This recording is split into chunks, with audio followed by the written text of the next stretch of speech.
Buenos días. Bueno, en primer lugar, le agradezco a los profesores Ana Milena y Juan Camilo por aceptar ser jurado de este trabajo. Muy valiosas las devoluciones y recomendaciones que me hicieron. Aprovecho para darle un agradecimiento muy especial a mi asesora, la doctora Ángela María Urrego, por su acompañamiento que ha sido tan dedicado y amoroso en todo este proceso. Gracias infinitas también a las dos narradoras, Fernanda Barajas y Lorena Montoya. Sin el apoyo y disposición de ellas, este ejercicio investigativo no hubiese sido posible. Gracias también a la maestría, al comité curricular, por esta gran oportunidad que ha sido el programa de apoyos económicos.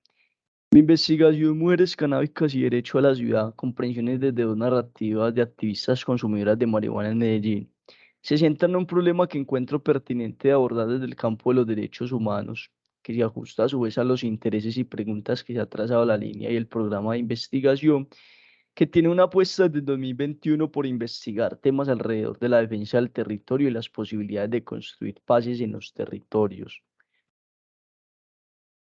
El problema de investigación del que parto es que el régimen global de la guerra contra las drogas ha llevado a que se instalen y reproduzcan múltiples violencias urbanas que se acentúan de manera particular en las mujeres. En el rastreo de antecedentes investigativos encuentro que sobre el impacto de la guerra contra las drogas en las mujeres existen variedad de publicaciones que han visibilizado las afectaciones a nivel social y derechos humanos hacia ellas.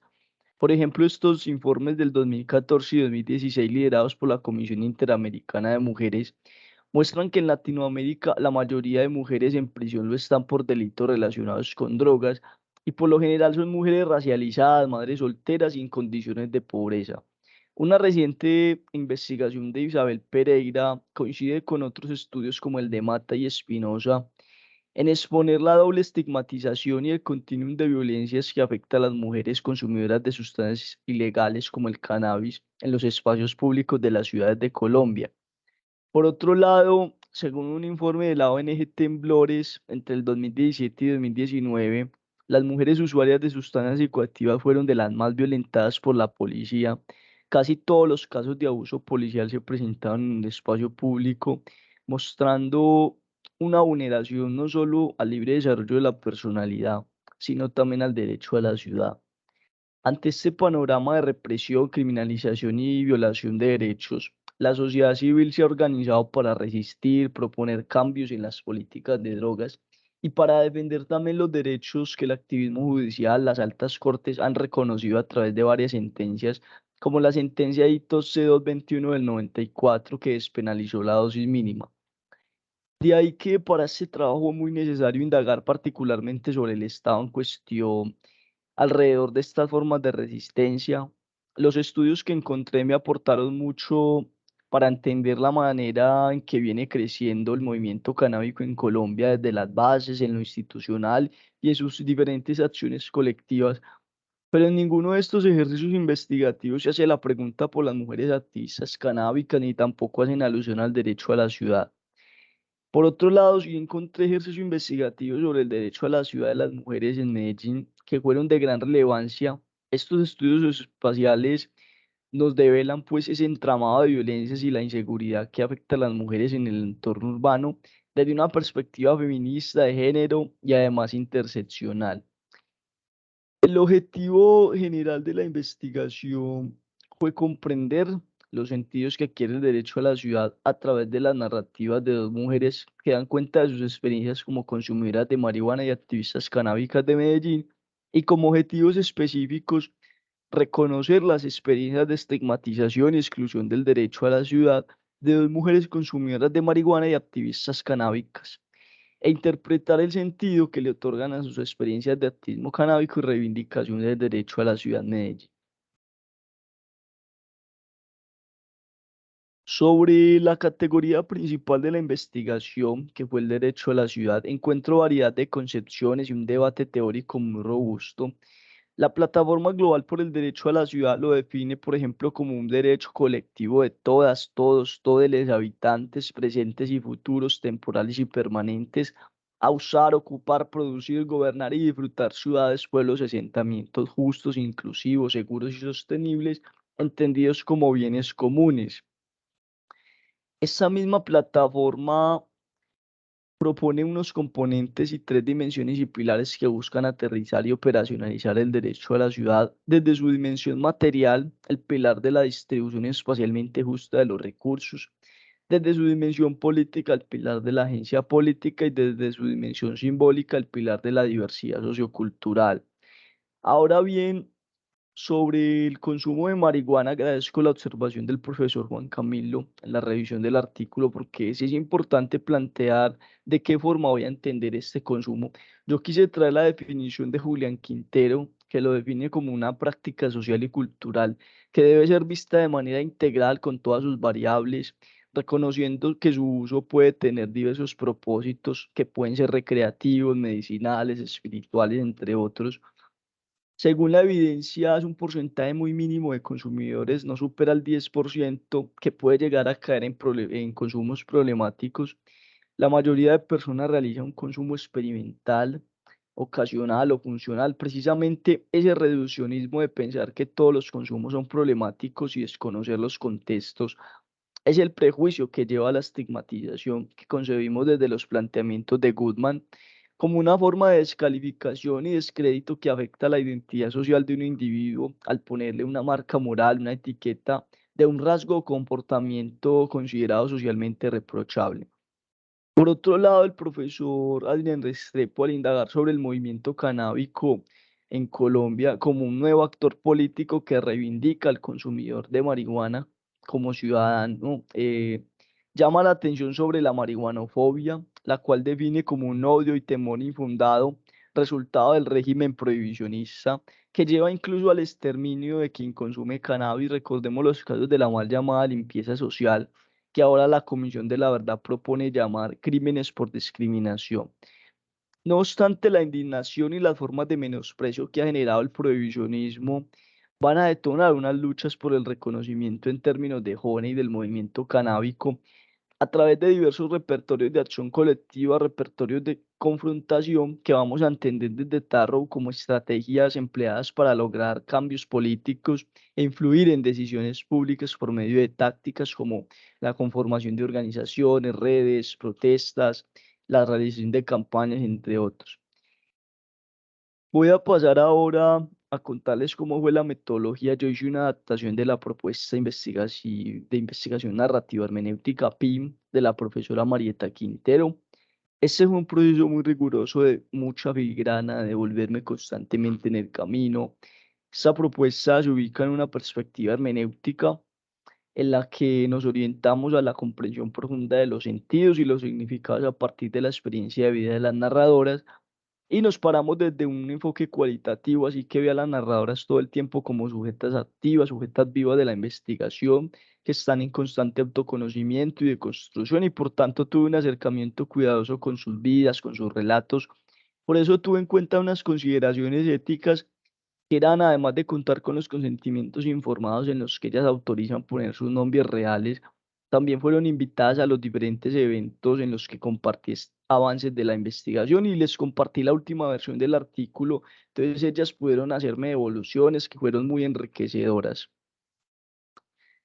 Esta propuesta metodológica se compone de cuatro momentos. Importantes decirles que se fundamentan los postulados de Paul Ricoeur, que nos va a decir que una trama narrativa se configura en lo que él llama la triple mímesis, la preconfiguración, configuración y reconfiguración de la historia.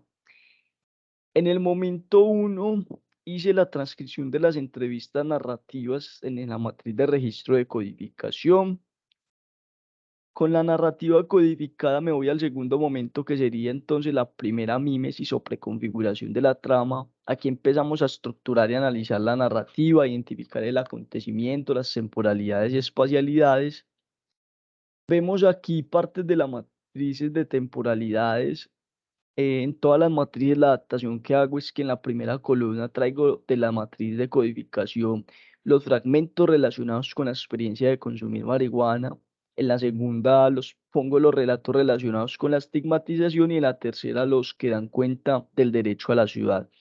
Entonces, en esta materia de temporalidades, analicen esos tres aspectos de las columnas: el tiempo calendario, el tiempo humano y el tiempo histórico. También en todas las matrices se hace una descripción, es decir, que organizo cronológicamente los relatos que ubiqué en las columnas, para que sea más claro a la hora de interpretarlo. Vemos acá ahora la matriz de espacialidades, en donde analicé las coordenadas territoriales y los espacios simbólicos en los tres aspectos mencionados. A continuación pasé al momento 3, que sería la mímesis 2, en la que analicé las fuerzas narrativas. Aquí traje las metáforas y las emociones identificadas en los relatos. Luego paso a la matriz de atributos de las participantes, enfatizando en los juicios, imputaciones y potencialidades. Repito todo este proceso con la segunda narrativa, con la otra participante. Ya con todas las matrices paso entonces a hacer una lectura cruzada de las dos narrativas y un etiquetamiento a la luz de los objetivos específicos para empezar a decantar los hallazgos. Finalmente paso al momento 4, que sería la tercera mímesis y reconfiguración de la trama, en la cual se da en términos de Riquet la fusión de horizontes, que podríamos asimilar a la noción de triangulación de la información, para que haya un diálogo de los diferentes puntos de vista, de las narradoras, con las teorías y con el mío, pues yo también me involucro como investigador y traigo otras voces tanto desde lo empírico como desde lo teórico, y esto permite ampliar y profundizar en las comprensiones. Doy inicio pues a la elaboración del artículo con los resultados que les voy a compartir a continuación. En primer lugar, atendiendo al método de la PIN, es necesario presentar primero a las narradoras porque además ellas ocupan un lugar central y protagonista en la investigación. Ellas son dos mujeres jóvenes: Fernanda Barajas, abogada egresada de un aula, y Lorena Montoya, administradora de empresas del Colegio Mayor de Antioquia, ambas habitantes del centro de la ciudad de Medellín. En su relato, Fernanda nos cuenta que su primer consumo de marihuana fue en compañía de una amiga cuando tenía 13 años y volvió a consumirla cuando ingresó a la universidad. Eh, Desde ese momento hasta la actualidad ha sido una consumidora habitual de cannabis. El acontecimiento que atraviesa la narrativa de Fernanda está ligado a su vinculación al semillero canábico, escenario en el que, gracias a las reflexiones que pudo hacer y a los conocimientos que fue adquiriendo, ella comienza un proceso de concientización y asume posicionamientos críticos frente a lo que implica un consumo responsable de cannabis. Entre ellos, pues, la necesidad de autocultivar, de participar en diferentes repertorios de acción como la marcha canábica y el círculo de mujeres canábicas. Lorena Montoya fue la segunda participante que se vinculó a la investigación. Ella consumió marihuana por primera vez a los 19 años, en el 2015, y desde ese año participa anualmente en la marcha canábica. El acontecimiento que se identifica en su narrativa se dio cuando ella, al interesarse por colectivos de autocultivo, empieza a ver que eran pocas las mujeres que participaban y lideraban procesos en el movimiento canábico, y entonces tomó la decisión de fundar el Círculo de Mujeres Canábicas. Voy a compartirle ahora algunos hallazgos en cuanto al primer objetivo específico sobre las experiencias de estigmatización y limitación del derecho a la ciudad. Nos decía Lorena: como mujeres consumidoras de cannabis sufrimos dos estigmas, bueno, muchísimos: el consumir cannabis y el ser una mujer fumando cannabis. Se aprecia entonces en sus relatos esa percepción de sentirse mucho más inseguras, con mayor riesgo de ser juzgadas y violentadas, y es esto lo que precisamente lleva a que muchas mujeres se abstengan y se oculten más que los hombres al usar estas sustancias. Y esto se explica debido a que persisten en la sociedad unos roles de género fijados por el sistema patriarcal y heteronormativo, que relegan a las mujeres de lo público y las ubican en lo privado, generalmente roles de cuidado, cuidado no remunerado, generando unas dinámicas y dispositivos de control de los cuerpos, de los placeres y las libertades de las mujeres. Lorena nos decía: muchos tristemente tienen la mentalidad de que por ser mujer no lo vas a hacer tan bien. Incluso en eventos canábicos, uno a veces como mujer se siente demasiado estigmatizada. También nos decía Fernanda: las mujeres se han visto opacadas. Al círculo llega una y nos dice: ay, mire, que me están rechazando, que una mujer no hace eso, que una mujer no está destinada para eso. Se infiere entonces que Fernanda y Lorena han percibido machismo y prejuicios asociados al género durante su participación en los diferentes repertorios de acción del movimiento canábico. Yo cambié el nombre de este hallazgo por violencias que se entrecruzan entre las mujeres consumidoras de cannabis en los espacios públicos de Medellín, porque si bien las narradoras hablan de la doble estigmatización, que era pues lo que había nombrado en el hallazgo, ¿cierto? Como de esa forma, se pueden tener situaciones que se entrecruzan, pues que discriminaciones y violencias que se sobreponen en razón a pertenecer a distintas categorías sociales, no solo el ser mujeres consumidoras, sino también el hecho de ser jóvenes. En este enunciado del relato de Fernanda nos va a dar algunas luces sobre esos otros factores que también influyen en la discriminación cuando nos dicen al marihuanero que está parchado en Ciudad del Río con gorra y no sé, una camisa ancha, un pantalón ancho, a ese le van a llegar. Todavía estamos en una sociedad que te juzga por esa carátula. Digamos que esa metáfora de la carátula nos da cuenta de los prejuicios y el estigma ligado a las expresiones estéticas. Es decir, que estas distintas formas de menosprecio, la invisibilización y el rechazo hacia las mujeres consumidoras no solo se dan en razón del género, pues los relatos de Fernanda y Lorena permiten inferir la existencia de otros sistemas de opresión que se entrecruzan y que van a operar debido a la condición juvenil, a la raza, a la clase social, a las experiencias estéticas, la nacionalidad, entre otros. Por eso, en las discusiones y conclusiones del artículo planteo de qué forma voy a entender el concepto de interseccionalidad, que fue una observación que ambos me hicieron. Yo quise incluir una definición de Mara Viveros que la concibe como un enfoque que reconoce los diversos sistemas de opresión que se imbrican, mueven y afectan los cuerpos de las mujeres a partir de distintas formas de dominación. Por lo cual, pues, al conectarlo con el derecho a la ciudad, esta categoría de intencionalidad se vuelve muy potente para visibilizar otras violencias, otras injusticias estructurales que demandan reconocimiento y reparaciones. Otro hallazgo que quiero destacar, que aparece con fuerza en los relatos del miedo a la policía. Fernanda nos ilustra esta experiencia de estigmatización con otra metáfora cuando nos dice, a las mujeres nos echan más el ojo, como que, ay, le voy a llamar a la policía y que la requisen, nos echan más el ojo. Tenerse que enfrentar uno a que lo requisen es la cosa más horrible. Ambas nos van a contar episodios que tuvieron de requisas y detenciones arbitrarias y en las que ellas después de esos sucesos deciden evitar consumir en la calle. Igualmente ambas van a cuestionar el hecho de que la policía se concentra más en perseguir a quien consume y no a los combos que controlan el negocio del microtráfico. Vemos aquí entonces en estas formas de violencia estatal lo que Jone identifica como el menosprecio que lesiona la esfera de los derechos y la integridad social. Estas tensiones y disputas por el reconocimiento van a influir pues en las percepciones y concepciones que se tienen en los territorios. Por eso otro asunto que destacó que aparece en los relatos es el estigma que recae en los territorios canábicos. Fernanda nos dice, siempre el consumidor de cannabis se le juzga y este de dónde salió, allá fuman. Ahí este estaba en ese parque, allá fuman. Ahí esto estaba en el periodista, allá fuman. Entonces no puedo ir a ese lugar si no soy consumidora. Es importante resaltar en relación a esto que se cuestiona Fernanda, que tal como lo describe Lorena, para todo el mundo no es fácil consumir en una casa. Muchos consumidores de cannabis no cuentan con espacios privados para realizar esta práctica. Por ese motivo van morando en espacios públicos que ellas en su relato nombran como zonas de tolerancia. En la ley estatutaria que cursa actualmente en el Congreso sobre reducción de daños y riesgos por el uso de sustancias psicoactivas, se habla de lugares de habitual consumo. Yo quise acuñar el término de territorio canábico porque representan esas resistencias y luchas del movimiento canábico. En estos lugares el paisaje se va a tornar disruptivo y ellas manifiestan que han percibido el estigma de los vecinos, la represión social y el control que ejercen los combos, además pues de la persecución policial de la que ya hablamos. Para Huacán, el estigma territorial que recae en estos espacios hace que se impregnen de emociones negativas y reacciones severas y correctivas, impulsadas por el miedo, la repulsión y el rechazo a los guetos que se van apropiando de estos lugares de la ciudad.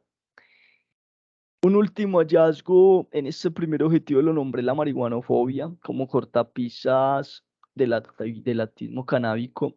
Lorena nos va a narrar que es muy difícil armar un parche canábico para, por ejemplo, estar en un espacio alquilado. Entonces es como que quiero hacer un evento, pero apenas digo que va a ser un evento canábico, los dueños como que no, hace gestos de negación con la cabeza.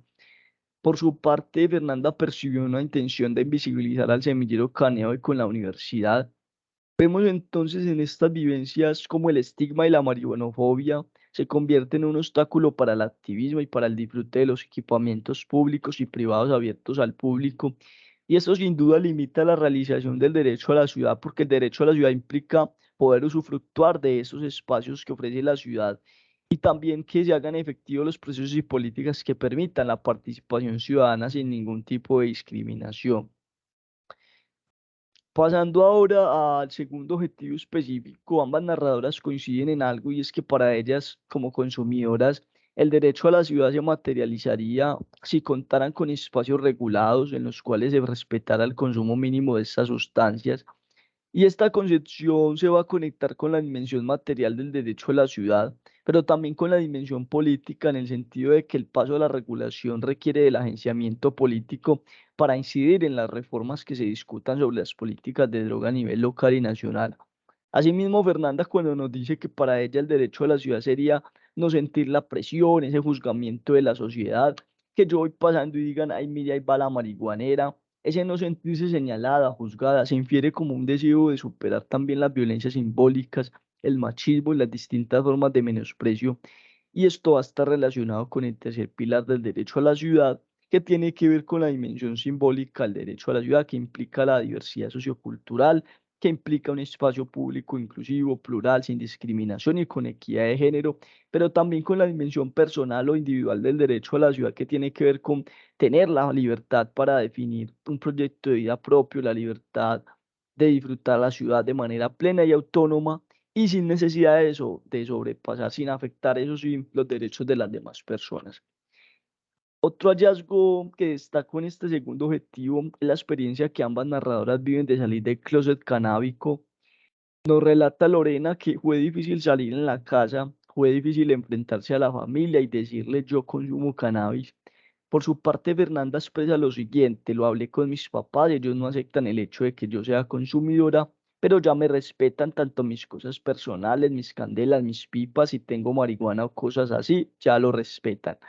Este suceso en la vida de las narradoras va a ser determinante, ya que irrumpir en estos procesos de activismo implica comprometerse y mostrarse al mundo, que en términos de Goodman representa ese momento de la revelación, que es una etapa propia del estigma en la cual los sujetos son conscientes de que transitan de ser personas desacreditables a personas desacreditadas.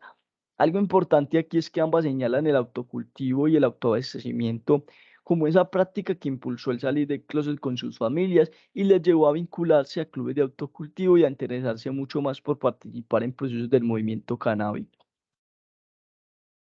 De ahí que en cuanto a los repertorios de acción, las narradoras tienen, tienen en común su vivencia de participar en distintas marchas, como la del 8 de marzo y la marcha canábica. Ambas relatan que la primera vez que estuvieron en la marcha canábica no quedaron con la mejor sensación, pero después de que ellas empiezan a ir asumiéndose como activistas, hubo un cambio en sus imaginarios sobre esta marcha. Entonces, ahora, desde el punto de vista de Lorena, ya nos dicen que tenemos que salir a marchar cada vez que podamos, empezar a movilizarnos.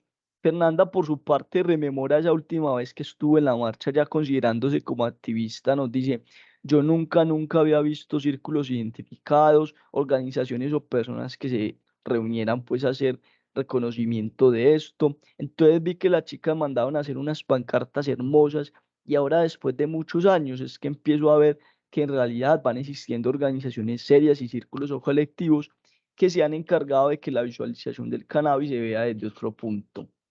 Precisamente sobre el círculo de mujeres canábicas, nos decía Lorena, nosotras desde el círculo lo que buscamos realmente es romper con esa idea de que el hombre hace una parte y la mujer hace otra. O sea, tanto el hombre como la mujer somos capaces de hacer ambas. Este repertorio organizativo se gesta como una nueva contienda feminista por el derecho a la participación de las mujeres activistas canábicas, pues ellas han venido ganando espacios en el movimiento que por lo general son muy masculinizados y competitivos, pero que ahora empiezan a ser transformados, empiezan a emerger otros liderazgos, especialmente de mujeres gracias además al aprovechamiento de las redes sociales y el ciberactivismo. Ellas señalan que tienen un interés además en romper estereotipos y en mostrar que las mujeres pueden ser igual o mejores cultivadoras que los hombres y pueden liderar eventos e iniciativas en el movimiento canábico. Por eso vienen haciendo talleres, organizan pues talleres de autocultivo, copas canábicas, participan en la organización de las caravanas, los festivales, las marchas. Vi en la última audiencia que se hizo el 14 de febrero para discutir el proyecto de ley sobre regulación de uso de cannabis, que habían muy pocas, pero ya vienen pues como participando. Tienen además diversos emprendimientos, entonces todos estos escenarios están sirviendo como catalizador para aglutinar y propiciar la articulación del movimiento, que va a ser clave si se quiere aprovechar lo que Tarro va a llamar las estructuras de oportunidades políticas. Por último, cuando las narradoras nos relatan cómo ha sido su experiencia de consumir en estos lugares públicos, parques y periferias y centralidades de Medellín, se aprecia que para ellas es habitar en paisajes contradictorios, porque si bien está el estigma territorial, también se puede apreciar una conciencia del ejercicio del derecho a la ciudad al apropiarse de estos lugares de habitual consumo. Por ejemplo, Fernanda nos dice que voy, me quedo allá un rato, me tomo algo, fumo un porrito, cualquier cosa, me siento más en mi lugar. Allí no me considero segregada, me considero dentro de una comunidad. De tal manera que para ellas habitar estos lugares las ha hecho sentirse dentro de una comunidad. De ahí que estos repertorios canábicos simbolicen encuentro, integración, unión de las luchas canábicas que expresan la indignación por las políticas actuales sobre el cannabis y posibilitan también construir una colectividad que reivindica sus derechos al uso adulto de estas sustancias, al libre desarrollo de la personalidad y al disfrute del espacio público. Para cerrar algunas reflexiones finales que va dejando esta investigación, este trabajo es una provocación para seguir explorando en las comprensiones sobre las violencias que reproduce la guerra contra las drogas y que éstas no las padecemos de la misma manera.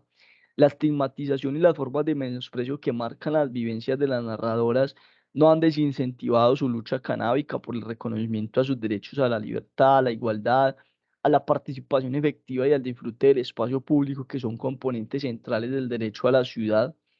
Las fisuras que hoy tiene el régimen prohibicionista pueden convertirse en grandes grietas que transformen el paradigma en las políticas de drogas, y ahí las mujeres canábicas están jugando un rol muy importante para poner a tambalear este régimen, cuestionando los roles que han asumido históricamente y denunciando las brechas y las violencias, también exigiendo formas de reparación. El derecho emergente a la ciudad tiene un gran potencial para integrar resistencias y luchas, aprovechando, por ejemplo, la mirada interseccional, que resulta ser un enfoque muy interesante al considerar que las identidades son de múltiples capas y que se cruzan para develar diversas opresiones y desigualdades socioestructurales. En cuanto al aporte a la maestría en educación y derechos humanos, digamos que esta es una de mis motivaciones con este trabajo, era poner sobre la mesa este tema, hablar del derecho a la ciudad de las mujeres y la estigmatización a estos consumos desde perspectivas y narrativas no hegemónicas. Es decir, que desde los mismos sujetos de enunciación, en este caso las mujeres excluidas del acceso a los bienes comunes y a la producción política y simbólica de la ciudad, se aporta también en términos de estimular conversaciones y discusiones que permitan fomentar la cultura política al visibilizar estas luchas que intentan lograr transformaciones sociales muy importantes. Pongo también la reflexión sobre la importancia de la educación en estos temas y la formación en derechos humanos, especialmente ahora que se están dando la posibilidad de regular el uso adulto del consumo de cannabis. Es clave que haya una sensibilización al aparato policial, que entiendan que el enfoque de reducción de daños es importante y que no vayan a desconocer estas reformas que deben hacerse además desde el enfoque de derechos y de género, no solo desde el enfoque de salud. Finalmente, para futuras investigaciones necesitamos seguir profundizando en la comprensión y consolidación del derecho a la ciudad de manera situada e interseccional, desde distintos actores y sectores sociales.